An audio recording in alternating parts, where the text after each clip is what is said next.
मेरठ के चर्चित सौरभ हत्याकांड के आरोपियों साहिल और मुस्कान, जो वर्तमान में जेल में बंद हैं, के जीवन में एक नया मोड़ आया जब मेरठ हापुड़ लोकसभा क्षेत्र से सांसद और रामानंद सागर की रामायण में भगवान राम की भूमिका निभाने वाले अभिनेता अरुण गोविल ने उन्हें यह पवित्र ग्रंथ भेंट किया।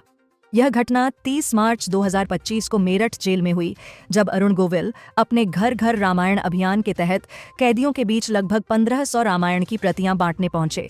इस दौरान साहिल और मुस्कान से उनकी मुलाकात हुई और दोनों को रामायण देने के बाद उनका रिएक्शन बेहद भावुक और संवेदनशील रहा। सौरभ हत्याकांड ने पूरे मेरठ को झकझोर कर रख दिया था। इस मामले में मुस्कान ने अपने प्रेमी साहिल के साथ मिलकर अपने पति सौरभ की हत्या की थी। हत्या के बाद शव को टुकड़ों में काटकर ड्रम में सीमेंट से सील कर दिया गया था। इस अपराध के बाद दोनों को गिरफ्तार कर जेल भेज दिया गया। जेल में समय बिताते हुए दोनों अब अपने जीवन को नई दिशा देने की कोशिश कर रहे हैं। साहिल को जैविक खेती का प्रशिक्षण दिया जा रहा है, जबकि मुस्कान सिलाई कढ़ाई सीख रही है। इसी बीच अरुण गोविल का यह कदम उनके लिए एक भावनात्मक और आध्यात्मिक बदलाव का संकेत बन गया। अरुण गोविल ने बताया कि जब उन्होंने साहिल और मुस्कान को रामायण भेंट की तो दोनों की आंखों में भावनाओं का सैलाब उमड़ पड़ा। मुस्कान रामायण को हाथ में लेते ही फूट फूट कर रोने लगी और उसकी आंखों में पश्चाताप के आंसू साफ नजर आए। वहीं साहिल गहरी सोच में डूब गया और भावुक हो उठा।